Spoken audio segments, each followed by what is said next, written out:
Hello friends, this is SP Singh and welcome to crack call exams. प्यारे दोस्तों, CTET जुलाई 2024 को target करते हुए हमारी एसएसटी की क्लासेस कंटिन्यू हैं, जिसमें आज ये जो आप सामने चैप्टर देख पा रहे हैं, चैप्टर नंबर ये 6 है और ये क्लास 8 की हिस्ट्री जो है उसका ये चैप्टर नंबर 6 है। इससे पहले कक्षा 6 की हिस्ट्री हम लोग कंप्लीट पढ़ चुके हैं, कक्षा 7 की हिस्ट्री कंप्लीट हो गई है, कक्षा 8 का ये चैप्टर 6 है। इसके बाद 2 चैप्टर और बचेंगे और आपकी हिस्ट्री भी कंप्लीट हो जाएगी, यानी कि ज्योग्राफी कंप्लीट हो गई है, कक्षा 6, 7, 8 हिस्ट्री भी कंप्लीट हो जाएगी, फिर पॉलिटी बचेगी।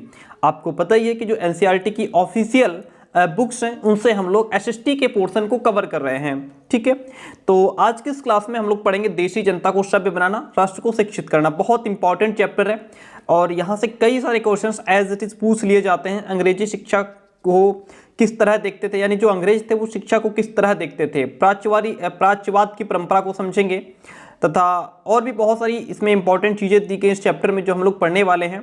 पूरब की जघन्य गलतियां क्या थी और व्यवसाय के लिए शिक्षा की बात करेंगे। ठीक है, इसी तरीके से आगे नैतिक शिक्षा की मांग को समझेंगे। कलकत्ता के पास हुगली नदी के तट पर स्थित ये जो श्री रामपुर कॉलेज है इसकी बात करेंगे। विलियम एडम की रिपोर्ट को समझेंगे, यहाँ से कितने क्वेश्चंस बनते हैं। नई दिनचर्या, नए नियम को जानेंगे और राष्ट्रीय शिक्षा की कार्यसूची को समझेंगे। और यहाँ पे गांधी जी जो हैं वो रविंद्रनाथ टैगोर के साथ में बैठे हुए हैं शांति निकेतन में और इसकी बात करेंगे। ठीक है, यहाँ पे क्लास चल रही है, कक्षा चल रही है, टैगोर का शांति निकेतन है ये। और इसी तरीके से बहुत कुछ आज हम लोग कवर करने वाले हैं। आइए शुरू करते हैं। देखिएगा, चलिए, जो भी विद्यार्थी चैनल पर नए हों उनसे रिक्वेस्ट है कि सब्सक्राइब कर लें और वीडियो को लाइक करें, अपने दोस्तों तक शेयर करें।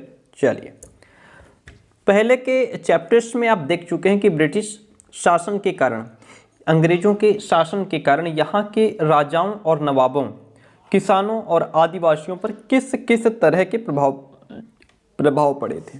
इस चैप्टर में हम ये समझने का प्रयास करेंगे कि इन चीज़ों से विद्यार्थियों के जीवन पर क्या असर पड़े, है ना। और विद्यार्थियों के जीवन को समझना इसलिए जरूरी है क्योंकि भारत में अंग्रेज केवल भू क्षेत्र पर विजय और आय पर नियंत्रण ही नहीं चाहते थे।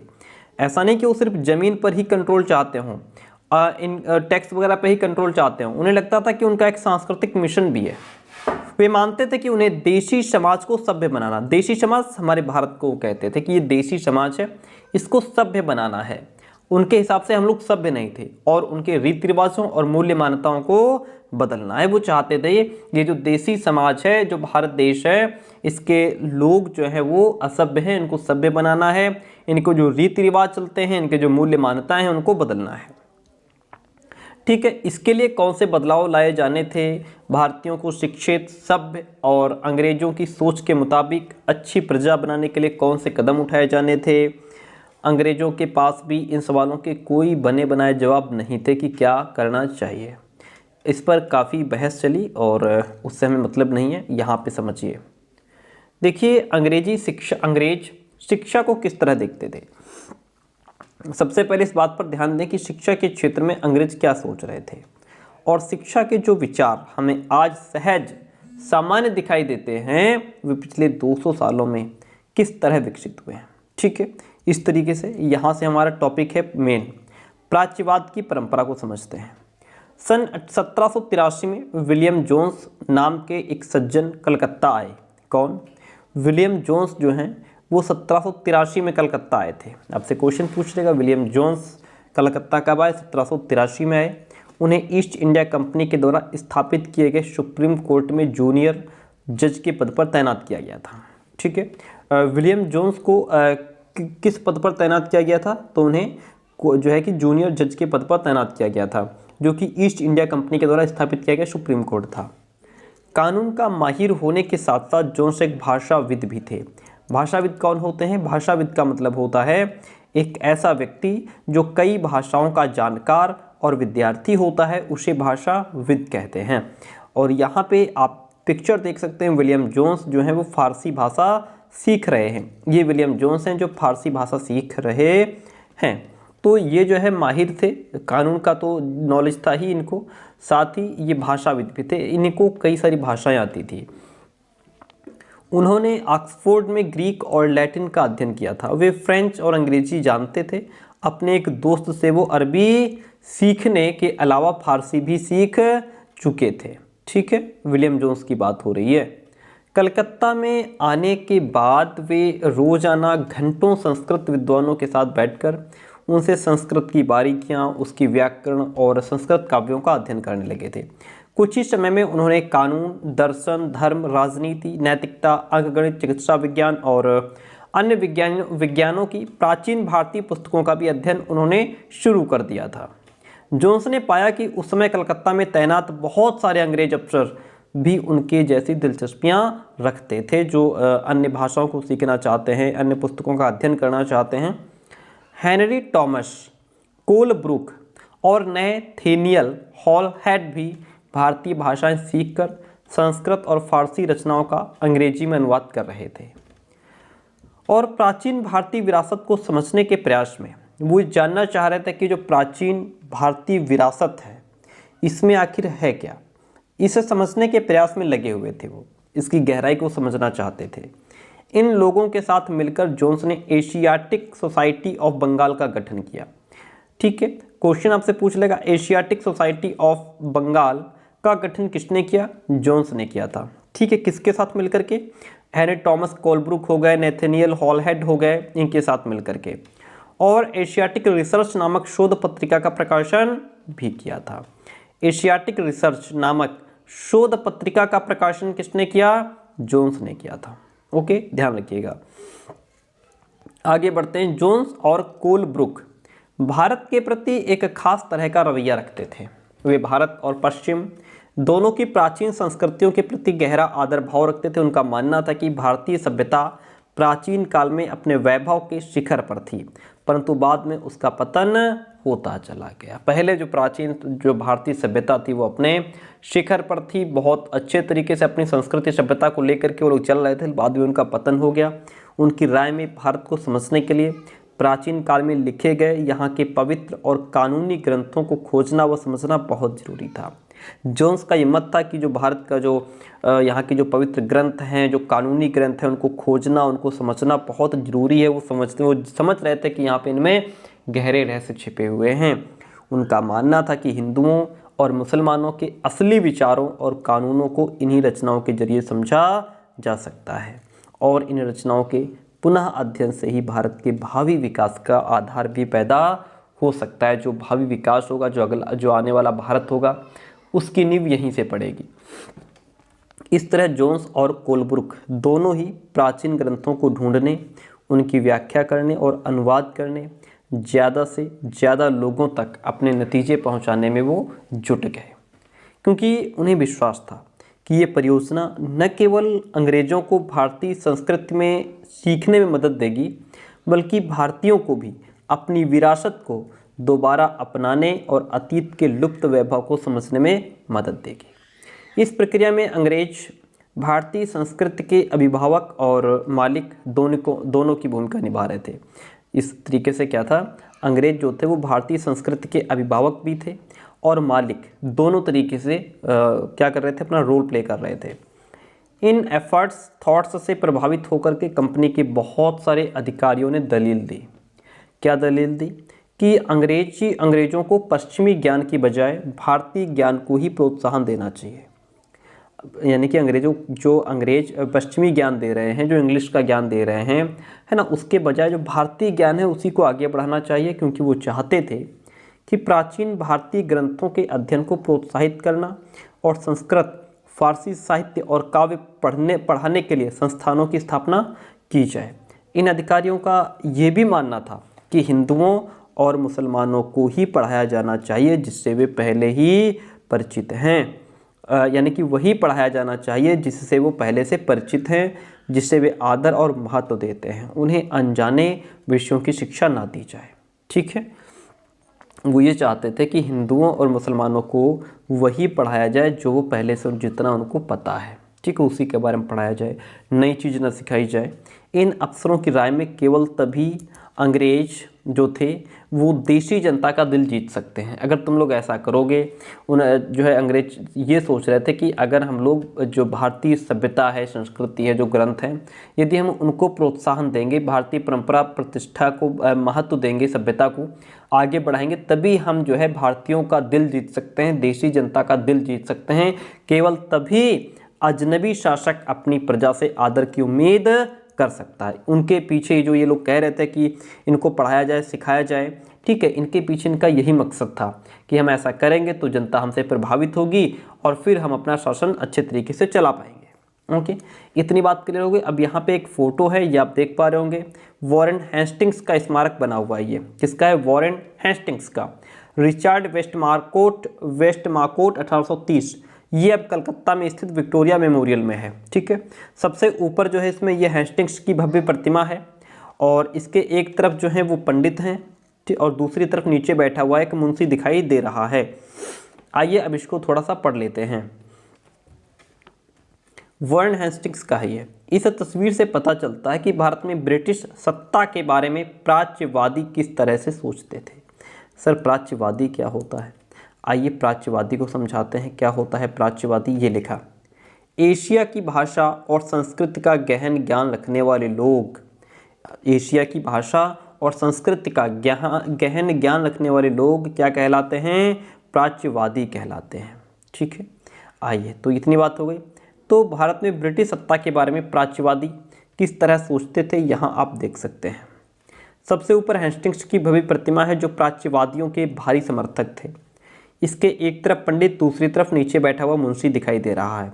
हेस्टिंग्स और अन्य प्राच्यवादी भारतीय विद्वानों से विभिन्न भारतीय भाषाएं सीखना चाहते थे जिन्हें वो कई बार केवल बोलियां ही समझते थे और वर्नाकुलर का नाम देते थे। स्थानीय रीति रिवाजों और कानूनों के बारे में वो जानना चाहते थे और प्राचीन ग्रंथों के अनुवाद और व्याख्या में भी वो मदद चाहते कि जो प्राचीन ग्रंथ हैं उनका अनुवाद हो तो इसमें हमको हेल्प मिल सके। हेस्टिंग्स ने पहल करके कलकत्ता मदरसे की स्थापना की। आपसे क्वेश्चन पूछ लेता है, बहुत पूछता है बीएड में, तो बहुत आपने पढ़ा होगा सेमेस्टर 4 में। कलकत्ता मदरसा की स्थापना किसने की? वॉरेन हेस्टिंग्स ने। और उनका विश्वास था कि यहाँ के प्राचीन रीति रिवाज और यहाँ की ज्ञान संपदा ही भारत में ब्रिटिश शासन के आधार होने चाहिए। इतनी बात क्लियर होती है। वर्नाकुलर का अगर आप अर्थ समझना चाहते हैं तो यहाँ पे लिखा है वर्नाकुलर। ये शब्द आमतौर पर मानक भाषा से अलग किसी स्थानीय भाषा या बोली के लिए इस्तेमाल किया जाता है, ठीक है।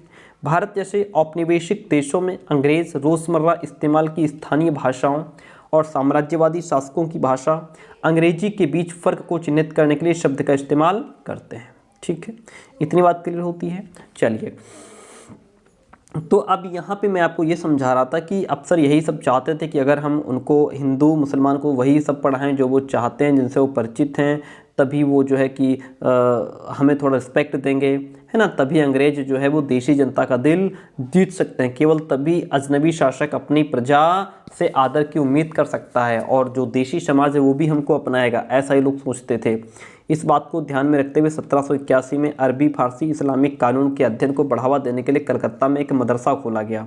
कहाँ खोला गया? कलकत्ता में एक मदरसा खोला गया। 1791 में बनारस में हिंदू कॉलेज की स्थापना की गई। ये क्वेश्चन बहुत पूछे जाते हैं। बनारस में हिंदू कॉलेज की स्थापना 1791 में हुई ताकि वहाँ प्राचीन संस्कृत ग्रंथों की शिक्षा दी जा सके और देश का शासन चलाने में मदद मिल सके। परंतु कंपनी के सभी अफसर इन विचारों से सहमत नहीं थे। इनमें से बहुत सारे प्राच्यवादियों के कटु आलोचक भी थे यहाँ पे, ठीक है। चलिए, मदरसा क्या होता है आपको पता ही होगा। मदरसा देखिए, प्राचीन जो पहले की जो शिक्षा थी, जैसे मुसलमानों की मकतब और मदरसा थी, मकतब और मदरसा, ठीक है। मुस्लिम शिक्षा जिसको मध्यकालीन शिक्षा भी कहते हैं। मकतब शिक्षा, मदरसा शिक्षा। मकतब जो थे ये प्राइमरी हुआ करते थे, है ना, यानी कि इनमें छोटे बच्चे पढ़ते थे। मदरसा आज के डिग्री कॉलेज के समान थे। उच्च शिक्षा ग्रहण करने के लिए बच्चा मदरसा जाता था। सीखने के स्थान को अरबी भाषा में मदरसा कहा जाता है। ये किसी भी तरह का स्कूल या कॉलेज या कोई और संस्थान हो सकता है। किसके लिए? सीखने के लिए, लर्निंग के लिए। समझ गए आप? ये मदरसा वही स्कूल हुआ करते थे। पूर्व की जघन्य गलतियाँ क्या थी देखिएगा। 19वीं सदी की शुरुआत से ही बहुत सारे अंग्रेज अफसर शिक्षा के प्राच्यवादी दृष्टिकोण की आलोचना करने लगे थे। उनका कहना था कि पूर्वी समाजों का ज्ञान त्रुटियों से भरा हुआ है और अवैज्ञानिक है, यानी कि जो भारतीय लोग हैं, जो देशी समाज है, उनका ज्ञान त्रुटियों से भरा है, अवैज्ञानिक है। उनके मुताबिक पूर्वी साहित्य अगंभीर और सतही था। इसलिए उन्होंने दलील दी कि अंग्रेजों को अरबी और संस्कृत भाषा और साहित्य के अध्ययन को बढ़ावा देने पर इतना खर्चा नहीं करना चाहिए। प्राच्यवादियों पर हमला करने वालों में जेम्स मिल प्रमुख थे। कौन? जेम्स मिल। प्राच्यवादियों पर हमला करने वालों में प्रमुख कौन थे? जेम्स मिल।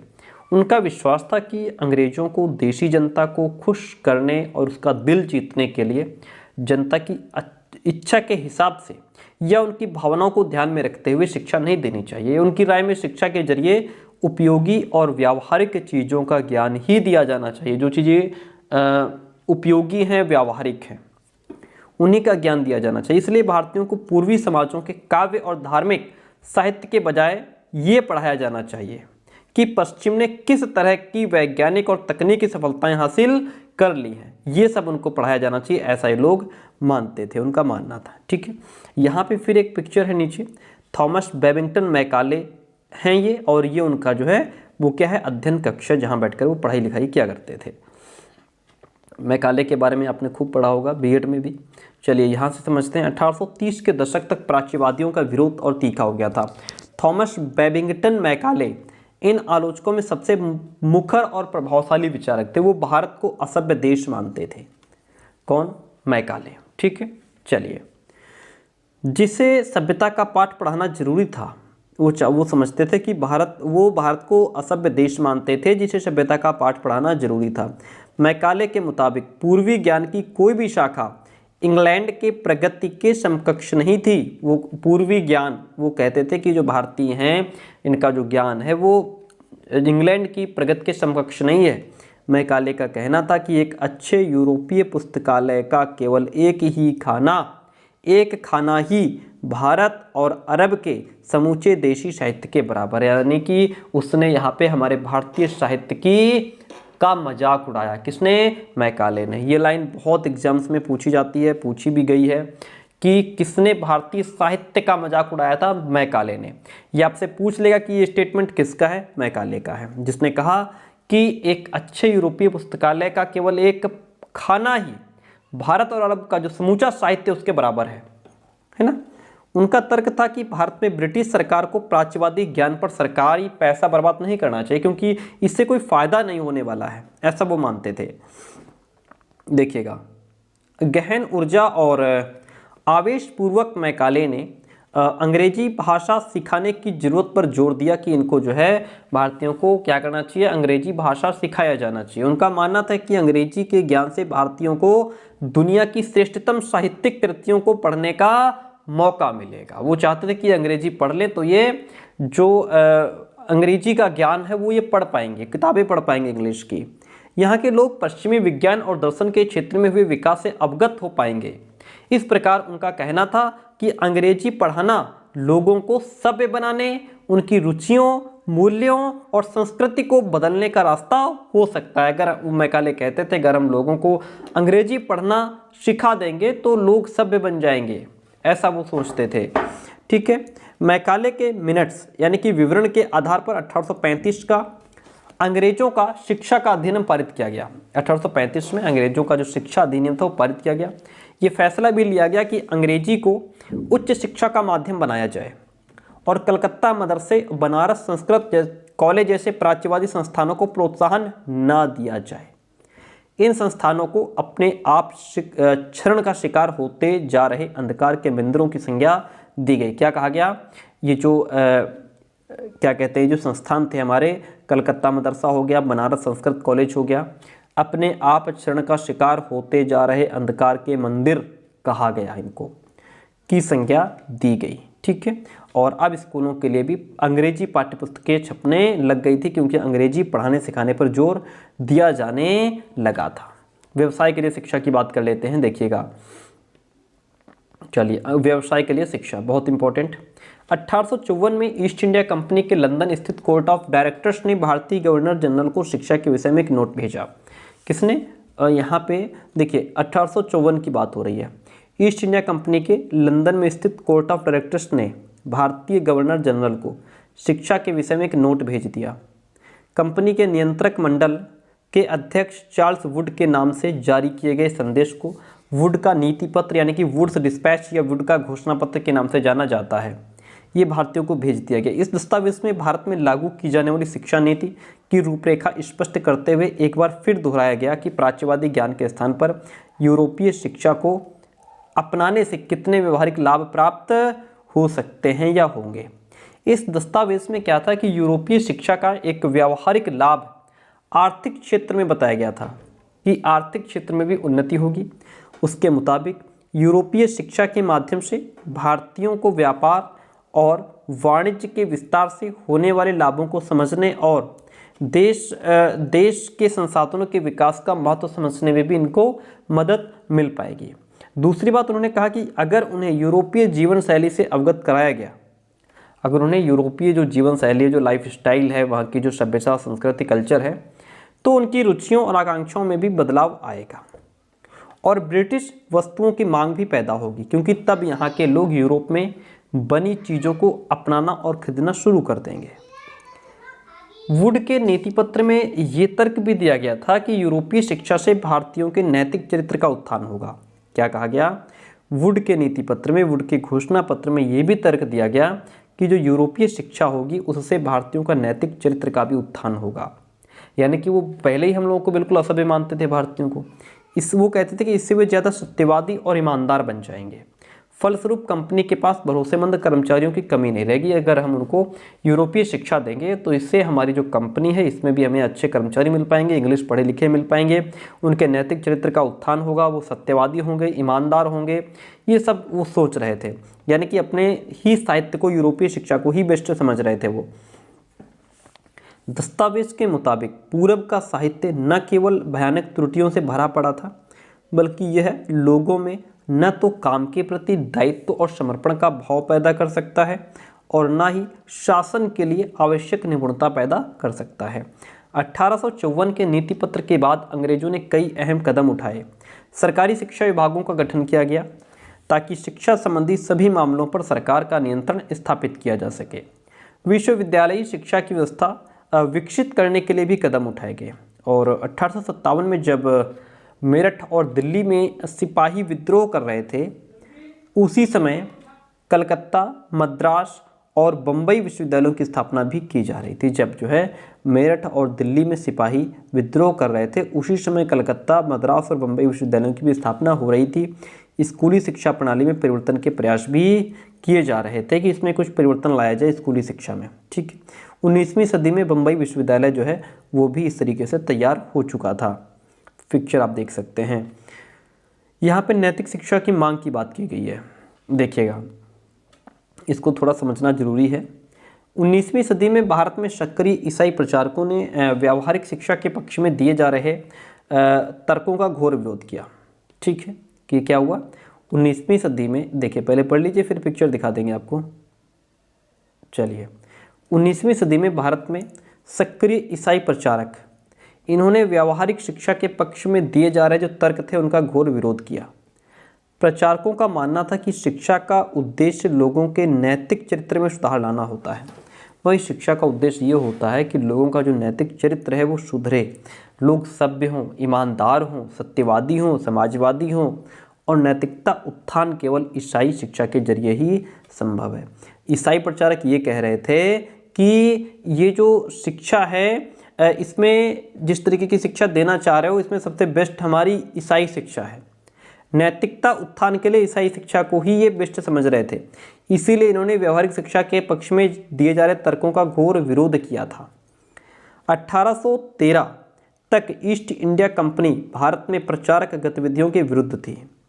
कंपनी को ये डर था कि प्रचारकों की गतिविधियों की वजह से स्थानीय जनता के बीच कोई असंतोष पैदा न हो जाए और लोग भारत में अंग्रेजों की उपस्थिति को शक की नज़र से देखने लगेंगे। ब्रिटिश नियंत्रण वाले भू क्षेत्रों में अपनी संस्थाएं न खोल पाने की वजह से प्रचारकों ने अंततः सेरामपुर में अपना मिशन खोला। कहाँ खोला था? सेरामपुर में। ये इलाका डेनिश ईस्ट इंडिया कंपनी के नियंत्रण में आता था। 1800 में एक छापा खाना लगाया गया, एक प्रिंटिंग प्रेस लगाई गई और 1818 में कॉलेज भी खोला गया था। 19वीं सदी के दौरान पूरे भारत में प्रचारक स्कूल खोले गए, परंतु 1857 के बाद भारत की ब्रिटिश सरकार प्रचारक शिक्षा को प्रत्यक्ष सहायता देने में आनाकानी करने लगी। सरकार को लगता था कि स्थानीय रीति रिवाजों, व्यवहारों, मूल्य मान्यताओं और धार्मिक विचारों से किसी भी तरह की छेड़छाड़ देशी लोगों को भड़का सकती है। यहाँ पे देशी कौन है? देशी हमारा भारतीय समाज है। स्कॉटलैंड के ईसाई प्रचारक विलियम कैरे, जिसने सेरामपुर मिशन की स्थापना में मदद की थी, वो यहाँ पे आप इनको देख सकते हैं। ये यहाँ पे एक कॉलेज है, ये है कलकत्ता के पास हुगली नदी के तट पर स्थित सेराम कॉलेज है। चलिए आगे बढ़ते हैं। स्थानीय पाठशालाओं का क्या हुआ? जो स्थानीय पाठशालाएं चलती थी उनका क्या हुआ, आइए समझते हैं। एक ग्रामीण पाठशाला है ये है फ्रांसवा सॉल्विन नामक डच पेंटर के द्वारा बनाए गए चित्र है। फ्रांसवा 18वीं सदी के आखिर में भारत आए थे। फ्रांसवा भारत कब आए थे? ये 18वीं सदी के आखिर में। अपने चित्रों में उन्होंने लोगों के दैनिक जीवन को दर्शाने का प्रयास किया है। विलियम एडम की रिपोर्ट को समझते हैं, आपने पहले भी खूब पढ़ा होगा, आज भी समझ लीजिए। 1830 के दशक में स्कॉटलैंड से आए ईसाई प्रचारक कहाँ से आए थे? ये स्कॉटलैंड से आए थे 1830 के दशक में। विलियम एडम ने बंगाल और बिहार के जिलों का दौरा किया था। कंपनी ने उन्हें देशी स्कूलों में शिक्षा की प्रगति पर रिपोर्ट तैयार करने का जिम्मा सौंपा था कि जो देशी स्कूल हैं इनमें शिक्षा की क्या प्रगति है, इसकी रिपोर्ट तैयार करके लाओ। एडम ने जो रिपोर्ट तैयार की वो बड़े दिलचस्प थी। एडम ने पाया कि बंगाल और बिहार में 1 लाख से ज़्यादा पाठशालाएँ हैं। बंगाल और बिहार में 1 लाख से ज़्यादा पाठशालाएँ हैं। ये बहुत छोटे छोटे केंद्र थे जिनमें आमतौर पर 20 से ज़्यादा विद्यार्थी नहीं होते थे। फिर भी इन पाठशालाओं में पढ़ने वाले बच्चों की कुल संख्या काफ़ी बड़ी, यानी 20 लाख से भी ज़्यादा थी। बहुत बच्चे पढ़ते थे। ये पाठशालाएं संपन्न लोगों या स्थानीय समुदाय के द्वारा चलाई जा रही थी। क्वेश्चन पूछ लेगा कि ये जो संस्थाएं थी छोटी छोटी, इनको कौन चलाता था? तो संपन्न लोगों या फिर स्थानीय समुदाय के द्वारा ये पाठशालाएं चलाई जा रही थी। कई पाठशालाएं स्वयं गुरु द्वारा ही प्रारंभ की गई थी। शिक्षा का तरीका काफ़ी लचीला था। शिक्षा कैसी थी? शिक्षा का तरीका काफ़ी लचीला था।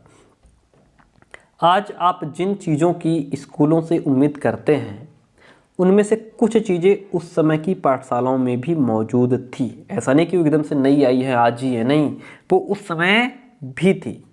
बच्चों की फ़ीस निश्चित नहीं होती थी कि भैया जो है कि 800 रुपये फ़ीस पड़ रही तो 800 ही सबसे पड़ेगी, चाहे कोई गरीब हो अमीर हो। ये फिक्स नहीं था। छपी हुई किताबें नहीं होती थी। पाठशाला की इमारत अलग से नहीं बनाई जाती थी। बेंच और कुर्सियां नहीं होती थी। ब्लैक बोर्ड नहीं होते थे अलग से कक्षाएं लेने। बच्चों की हाजिरी लेने का कोई व्यवस्था नहीं थी।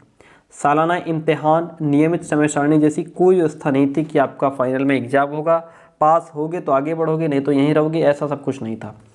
कुछ पाठशालाएं बरगद की छाँव में ही चलती थी तो कई गाँव की किसी दुकान या मंदिर के कोने में या गुरु के घर पर ही बच्चों को पढ़ाया जाता था। बच्चों की जो फीस है उनके माँ बाप की आमदनी से तय होती थी। तुम्हारे पिताजी कितना कमाते हैं? इतना कमाते हैं, तुम्हें इतनी फ़ीस देनी है। तुम्हारे कितने कमाते हैं? इतने कमाते हैं, तुम्हें इतनी फ़ीस देनी है। इस हिसाब से अमीरों को ज़्यादा और गरीबों को कम फीस देनी पड़ती थी। शिक्षा ओरल थी, ठीक है, शिक्षा मौखिक होती थी और क्या पढ़ाना है ये बात विद्यार्थियों की ज़रूरतों को देखते हुए गुरु ही तय करते थे कि आखिर विद्यार्थी को ज़रूरत क्या है, उसके हिसाब से शिक्षा तय की जाती थी। विद्यार्थियों को अलग कक्षाओं में नहीं बिठाया जाता था, सब एक जगह एक साथ बैठ कर के पढ़ते थे। अलग अलग स्तर के विद्यार्थियों के साथ गुरु अलग से बात कर लेते थे कि भाई जो बच्चा ज़्यादा बड़ा हो गया है ना, उसको अलग से कुछ बता दिया, समझा दिया। एडम ने पाया कि यह लचीली प्रणाली स्थानीय आवश्यकताओं के लिए काफ़ी अनुकूल है। उदाहरण के तौर पर फसलों की कटाई के समय कक्षाएं बंद हो जाती थी क्योंकि उस समय गांव के बच्चे अक्सर खेतों में काम करने चले जाते थे। ओके, स्कूल बंद कर दिया जाता था कि बच्चे जाओ अपना गेहूं वगैरह काट लो, है ना, घर का कामकाज कर लो। कटाई और अनाज निकल जाने के बाद पाठशाला दोबारा शुरू हो जाती थी। इसका परिणाम ये था कि साधारण काश्तकारों के बच्चे भी पढ़ाई कर सकते थे, है ना। और ऐसा नहीं कि घर का काम कर रहे हैं तो उनकी पढ़ाई छूट रही है, नहीं, पढ़ाई ही जो है रोक दी जाती थी। ये एक लचीली समय सारणी थी, एक लचीली शिक्षा थी। यहाँ से नई दिनचर्या, नए नियम शुरू होंगे।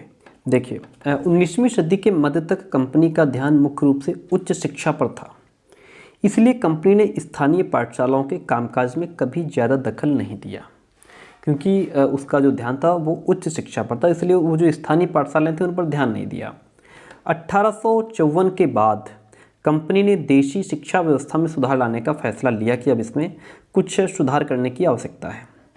कंपनी का मानना था कि इसके लिए मौजूदा व्यवस्था के भीतर ही बदलाव किए जा सकते हैं। कंपनी ये मानती थी कि जो व्यवस्था चल रही है, जो प्रेजेंट में व्यवस्था चल रही है, उसमें ही कुछ चेंजेस किए जा सकते हैं। पूरी नई व्यवस्था लागू करने का कोई ज़रूरत नहीं है। जो चल रहा है उसमें कुछ थोड़ा बहुत परिवर्तन कर दिया जाए तो काम चल जाएगा। कंपनी एक नई दिनचर्या, नए नियमों और नियमित निरीक्षणों के जरिए पाठशालाओं को और व्यवस्थित करना चाहती थी, उनमें कुछ बदलाव करके।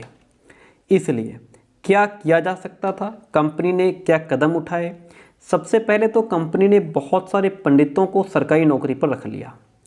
इनमें से प्रत्येक पंडित को 4 से 5 स्कूलों की देखरेख का जिम्मा सौंपा जाता था।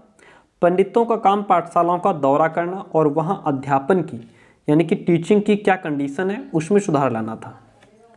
प्रत्येक गुरु को निर्देश दिया गया कि वे समय समय पर अपने स्कूल के बारे में रिपोर्ट भेजें और कक्षाओं को नियमित समय सारणी के अकॉर्डिंग पढ़ाएं, क्योंकि अब यहाँ पे एक नई समय सारणी भी बच्चों को दे दी गई थी। अब अध्यापन जो है वो पाठ्यपुस्तकों पर आधारित था। ऐसा नहीं कि सिर्फ गुरु पर ही डिपेंड कर रहा है कि वो जो मर्जी वो पढ़ाएगा, नहीं। अब यहाँ पे समय सारणी भी बन गई थी और पाठ्यपुस्तकों पर आधारित हो गई थी टीचिंग। विद्यार्थियों की प्रगति को मापने के लिए कि बच्चे ने कितना सीखा, वार्षिक परीक्षाओं की रूपरेखा तैयार की जाने लगी थी कि साल में परीक्षाएं भी होंगी। विद्यार्थियों से कहा गया कि वे नियमित रूप से शुल्क दें, मतलब फीस अपनी टाइम से जमा करो और रेगुलर अपनी कक्षा क्लास में अटेंड हो जाओ। तय सीट पर बैठें, यानी कि सीट नंबर भी, यानी कि रोल नंबर के हिसाब से सीट भी जो है कि दे दी जाती थी। अनुशासन के नियमों का पालन करो, ऐसा बच्चों से कहा गया। नए नियमों पर चलने वाली पाठशालाओं को सरकारी अनुदान मिलने लगा, सरकार की तरफ से कुछ पैसा मिलने लगा। जो पाठशालाएं नई व्यवस्था के भीतर काम करने को तैयार नहीं थी उन्हें कोई सरकारी सहायता नहीं दी जाती थी। जिन गुरुओं ने सरकारी निर्देशों का पालन करने की बजाय अपनी स्वतंत्रता बनाए रखी, वे सरकारी सहायता प्राप्त और नियमों से चलने वाली पाठशालाओं के सामने कमज़ोर पड़ने लगे। उन्हें ना तो सरकार की कोई सहायता मिली और ना ही वो प्रगति कर पाए। इस नए नियमों और दिनचर्या का एक और भी नतीजा हुआ। पहले वाली व्यवस्था में गरीब किसानों के बच्चे भी पाठशालाओं में जा सकते थे, क्योंकि उन्हें फसल कटने के टाइम छुट्टी मिल जाती थी और फीस उनके हिसाब से तय हो जाती थी। जो गरीब है उसको उसके हिसाब से पैसा देना होता था, अमीर को अमीर के हिसाब से, क्योंकि शालाओं की क्योंकि जो स्कूल थे उनकी जो समय सारणी काफ़ी लचीली होती थी, बच्चों के हिसाब से तय कर लिया जाता था। नई व्यवस्था के अनुशासन की मांग थी कि बच्चे नियमित रूप से स्कूल आएँ। अब कटाई के मौसम में भी बच्चों का स्कूल में आना जरूरी था, क्योंकि यहाँ पे नए नियम लागू हो गए थे। और पहले क्या था कि गरीब घरों के बच्चे खेतों में काम करने जाया करते थे। अगर कोई बच्चा स्कूल नहीं आ पाता था तो इसे अनुशासनहीनता माना जाता था, यानी बच्चा पढ़ना लिखना ही नहीं चाहता। जो नई व्यवस्था लागू कर दी गई उसमें अगर कोई बच्चा स्कूल नहीं पहुंच रहा है तो उसको ये माना जाता था कि ये अनुशासनहीनता है, ये पढ़ना लिखना ही नहीं चाहता, तभी नहीं आया होगा, है ना। उसके पीछे क्या कहानी है उन्होंने वो नहीं समझने का प्रयास किया। चलिए राष्ट्रीय शिक्षा की कार्यसूची की बात कर लेते हैं, फिर हम यहाँ से ऊपर आएंगे तो फिर हम अरविंद घोष की बात करेंगे। अच्छा, पहले अरविंद घोष को समझ लेते हैं। देखिएगा, ये हैं अरविंद घोष, इनके बारे में तो आपने सुना ही होगा। चलिए, अरविंद घोष ने 15 जनवरी 1908 को बॉम्बे यानी कि मुंबई में अपने एक भाषण में राष्ट्रीय शिक्षा पर बोलते हुए कहा कि इसका लक्ष्य छात्रों में राष्ट्रीयता का भाव जागृत करना है। राष्ट्रीय शिक्षा जो है इसका लक्ष्य है छात्रों में राष्ट्रीयता, नेशनलिटी का भाव जागृत करना। इसके लिए अपने पूर्वजों के साहसिक कार्यों पर गहराई से चिंतन करना आवश्यक होगा। शिक्षा को मातृभाषा में होना चाहिए, जो भी सिखाया जाए वो मदर टंग में सिखाया जाए ताकि ये अधिक से अधिक लोगों तक पहुंच सके। अरविंदो ने इस बात पर भी बल दिया कि यद्यपि छात्रों को अपने मूल के साथ जुड़े रहना चाहिए, जो वहाँ की जो मूल है, वहाँ की जो स्थानीय चीज़ें हैं, स्थानीय सभ्यता संस्कृति है ना, उनकी जो भी भाषा उसके साथ जुड़े रहें वो। फिर भी उनको आधुनिक वैज्ञानिक आविष्कारों और लोकप्रिय शासन व्यवस्था के संदर्भ में पश्चिमी देशों के अनुभव का भी भरपूर लाभ उठाना चाहिए। हम ये नहीं कह रहे कि जो तुम्हारी मूल चीज़ें हैं, है ना, जो चली आ रही हैं, जो परंपरागत चीज़ें हैं, उनको तुम चेंज करो, नहीं, उनको भी तुम लेकर के चलो, लेकिन जो नई चीज़ें हैं उनको भी एक्सेप्ट करो, उनसे भी सीखो। इसके अतिरिक्त छात्रों को कोई हस्तकला भी सीखनी चाहिए ताकि वे स्कूल छोड़ने पर यथासंभव रोजगार पा सकें, आत्मनिर्भर बन सकें, फ्यूचर में दूसरे के सामने उन्हें हाथ ना फैलाना पड़े, ऐसा अरविंद घोष ने कहा। राष्ट्रीय शिक्षा की कार्यसूची की अगर बात की जाए तो केवल अंग्रेज अफसर ही भारत में शिक्षा के बारे में नहीं सोच रहे थे। 19वीं सदी की शुरुआत से ही भारत के विभिन्न भागों के बहुत सारे विचारक शिक्षा के व्यापक प्रसार की जरूरत पर जोर देने लगे थे। ऐसा नहीं कि सिर्फ अंग्रेज सोच रहे थे, हमारे भारतीय भी सोच रहे थे कि शिक्षा को आगे बढ़ाया जाए। यूरोप में आ रहे बदलावों से प्रभावित कुछ भारतीयों का मानना था कि पश्चिमी शिक्षा भारत का आधुनिकीकरण कर सकती है। जो वेस्टर्न एजुकेशन है वो भारत का कुछ इसमें आधुनिकीकरण कर सकती है। उन्होंने अंग्रेजों से आह्वान किया कि वे क्या करें, नए स्कूल, कॉलेज और विश्वविद्यालय खोलें और शिक्षा पर ज़्यादा पैसा खर्च करें।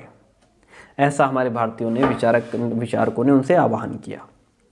बहुत सारे भारतीय पश्चिमी शिक्षा के विरुद्ध थे। महात्मा गांधी और रविंद्रनाथ टैगोर इसी तरह के लोगों में से थे जो पश्चिमी शिक्षा के विरुद्ध थे। अंग्रेजी शिक्षा ने हमें गुलाम बना दिया है। किस तरीके से गुलाम बना दिया है समझिए। महात्मा गांधी का कहना था कि औपनिवेशिक शिक्षा ने भारतीयों के मस्तिष्क में हीनता का बोध पैदा कर दिया है। इसके प्रभाव में आकर, ये लाइन किसने कही है ध्यान रखिएगा, पूछ लेगा लाइन किसने कही है। महात्मा गांधी जी का कहना था कि औपनिवेशिक शिक्षा ने भारतीयों के मस्तिष्क में हीनता का बोध पैदा कर दिया है।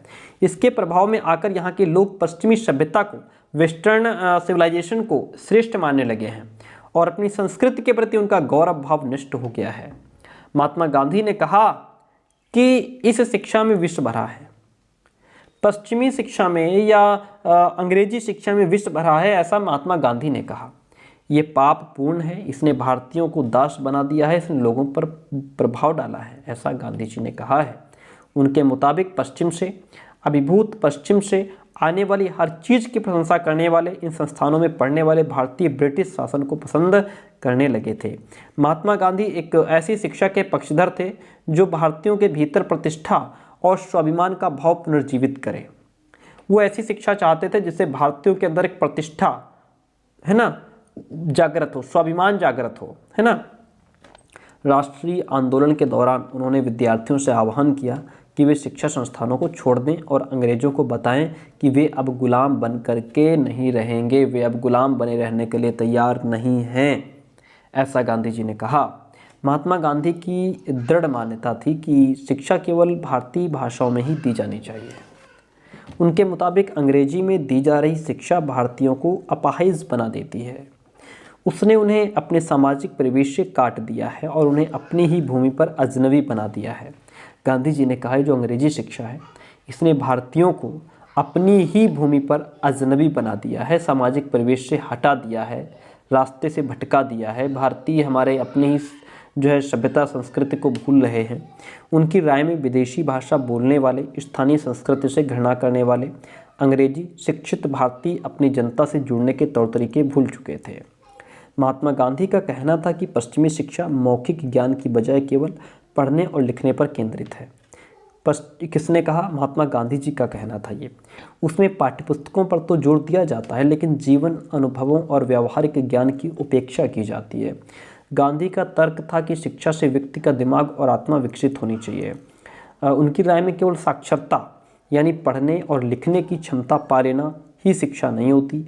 इसके लिए तो लोगों को हाथ से काम करना पड़ता है, हुनर सीखना पड़ता है, ये जानना पड़ता है कि विभिन्न चीज़ें किस तरह काम करती हैं। इससे उनका मस्तिष्क और समझने की क्षमता दोनों विकसित होते हैं। ये सब गांधी जी के विचार थे। महात्मा गांधी और कस्तूरबा गांधी शांति निकेतन में रविंद्रनाथ टैगोर और लड़कियों की एक टोली के साथ बैठे हैं। 1940 की ये फोटो है। ठीक है, चलिए इतनी बात क्लियर होती है। अब हम आगे बढ़ते हैं। साक्षरता ही शिक्षा नहीं है। क्या कहा गया है? साक्षरता ही शिक्षा नहीं है। देखिए साक्षरता न तो शिक्षा, महात्मा गांधी ने लिखा है साक्षरता न तो शिक्षा का अंत है ना ही उसकी शुरुआत। ये तो केवल एक साधन है जिसके जरिए पुरुषों और महिलाओं को शिक्षा दी जा सकती है। ठीक है, लिहाजा मैं बच्चों को शिक्षित करते हुए सबसे पहले उन्हें कोई उपयोगी हस्तकौशल सिखाऊंगा और उन्हें शुरू से ही कुछ रचने पैदा करने के लिए तैयार करूंगा। ऐसा गांधी जी ने कहा कि मैं बच्चों को कुछ नया तैयार करने के लिए जो है कि इस योग्य बनाऊंगा कि बच्चे अपने हाथों से कुछ बना सकें। ठीक है, चलिए टैगोर का शांति निकेतन हम लोग पढ़ेंगे और शांति निकेतन के बाद ये हमारी क्लास जो है वो एंड हो जाएगी। टैगोर का शांति निकेतन पढ़िए। चित्र है, शांति निकेतन में एक कक्षा चल रही है, 1930 का दशक है ये, और आसपास का ये माहौल देखिए, चारों तरफ पेड़ और खुली जगह है। यहाँ पे पढ़ने में कितना मज़ा आता होगा, है ना। टैगोर का शांति निकेतन, आप में से बहुत सारे दोस्तों ने शांति निकेतन के बारे में सुना होगा। रविंद्रनाथ टैगोर ने ये संस्था 1901 में शुरू की थी। शांति निकेतन जो संस्था है कब शुरू की गई? 1901 में।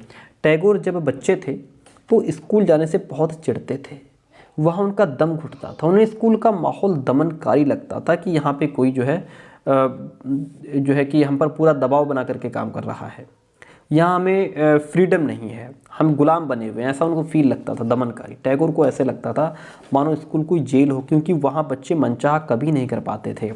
जब दूसरे बच्चे शिक्षक को सुन रहे होते थे, टैगोर का दिमाग कहीं और ही भटक रहा होता था। कलकत्ता के अपने स्कूल जीवन के अनुभवों ने शिक्षा के बारे में टैगोर के विचारों को काफ़ी प्रभावित किया। जब वे बड़े हुए तो उन्होंने एक ऐसा स्कूल खोलने के बारे में सोचा जहाँ बच्चे खुश रह सकें, जहाँ बच्चे क्या हों, जहाँ बच्चे खुश रह सकें, जहाँ वे मुक्त और रचनाशील हों, कुछ नया क्रिएट कर पाएँ, जहाँ वे अपने विचारों और आकांक्षाओं को समझ सकें। टैगोर को लगता था कि बचपन का समय अपने आप सीखने का समय होना चाहिए। वह अंग्रेजों के द्वारा स्थापित की गई शिक्षा व्यवस्था के कड़े और बंधनकारी अनुशासन से मुक्त होना चाहिए। शिक्षक कल्पनाशील हों, वो कहते थे शिक्षक कल्पनाशील हों, इमेजिनेशन कर सकें, बच्चों को समझते हों, उनके अंदर उत्सुकता, जानने की चाह विकसित करने में मदद करें कि जो टीचर हों बच्चों के अंदर उत्सुकता लेकर के आएँ, जानने की चाह होनी चाहिए। टैगोर के मुताबिक वर्तमान स्कूल बच्चे की रचनाशीलता, चकित होने के उसके स्वाभाविक गुण को मार देते हैं। टैगोर का मानना था कि सृजनात्मक शिक्षा को केवल प्राकृतिक परिवेश में ही प्रोत्साहित किया जा सकता है। ये जो क्रिएटिविटी होती है ये केवल प्रकृति के प्रांगण में ही पॉसिबल है। इसलिए उन्होंने कलकत्ता से 100 किलोमीटर दूर एक ग्रामीण परिवेश में अपना स्कूल खोलने का फैसला लिया। उन्हें ये जगह निर्मल शांति से भरी शांति निकेतन दिखाई दी, जहाँ प्रकृति के साथ जीते हुए बच्चे अपने स्वाभाविक सृजनात्मक मेधा को और डेवलप कर सकते थे। बहुत सारे मामलों में टैगोर और महात्मा गांधी शिक्षा के बारे में कमोबेश एक जैसी राय रखते थे, लेकिन दोनों के बीच फ़र्क भी थे। गांधी जी पश्चिमी सभ्यता और मशीनों और प्रौद्योगिकी की उपासना के कट्टर आलोचक थे। टैगोर आधुनिक पश्चिमी सभ्यता और भारतीय परंपरा के श्रेष्ठ तत्वों का सम्मिश्रण चाहते थे। यहाँ पे जो गांधी जी हैं दोनों में अंतर देख लीजिए, समझ लीजिए, पूछ सकता है आपसे। गांधी जो हैं वो अंग्रेजी शिक्षा का पूरे आलोचक हैं, कट्टर हैं। वो नहीं चाहते, मतलब वो पश्चिमी सभ्यता नहीं चाहते, मशीनें नहीं चाहते, टेक्नोलॉजी को नहीं चाहते। टैगोर कह रहे हैं कि आधुनिक पश्चिमी सभ्यता और भारतीय परंपरा के श्रेष्ठ तत्व एक में जब मिल जाएंगे तो बच्चा कुछ अलग ही सीखेगा। उन्होंने शांति निकेतन में कला, संगीत, नृत्य के साथ साथ विज्ञान और प्रौद्योगिकी की शिक्षा पर भी जोर दिया। टेक्नोलॉजी, गांधी जी इसके विरोध में थे, टैगोर ने टेक्नोलॉजी को प्रोत्साहन दिया। इस प्रकार बहुत सारे लोग इस बारे में सोचने लगे थे कि एक राष्ट्रीय शिक्षा प्रणाली की रूपरेखा क्या होनी चाहिए आखिर। कुछ लोग अंग्रेजों द्वारा स्थापित की गई व्यवस्था में परिवर्तन चाहते थे। उनका मानना था कि इसी व्यवस्था को इस तरह फैलाया जाए कि उसमें ज़्यादा से ज़्यादा लोगों को पढ़ने के मौके मिलें। इसके विपरीत बहुत सारे लोग ऐसे भी थे जो एक वैकल्पिक व्यवस्था चाहते थे, ताकि लोगों को सच्चे अर्थों में राष्ट्रीय संस्कृति की शिक्षा दी जा सके। कौन तय करे कि सच्चे अर्थों में राष्ट्रीय शिक्षा क्या होती है? राष्ट्रीय शिक्षा की बहस स्वतंत्रता के बाद भी जारी है। ठीक है, तो इस तरीके से यहाँ पे एक और पिक्चर आपके सामने है। कोयम्बटूर के एक प्रचारक स्कूल में खेल रहे हैं बच्चे। 20वीं सदी का यहाँ से प्रारंभ हो गया था। 19वीं सदी के मध्य तक ईसाई प्रचारक और भारतीय सुधारवादी संगठन लड़कियों के लिए स्कूल खोलने लग गए थे। यहाँ पे देखिए लड़कियाँ स्कूल में खेल रही हैं। तो इस तरीके से ये भी चैप्टर हमारा कंप्लीट होता है। और इसके बाद आपके 2 चैप्टर्स और बचते हैं, ठीक है, और बहुत ही बेहतरीन चैप्टर्स होंगे, उनको भी आप पढ़ लीजिए। आपका जो सीटेट है उसको पास होने से कोई रोक नहीं सकता। थैंक यू सो मच, मिलते हैं बहुत जल्दी नेक्स्ट क्लास में।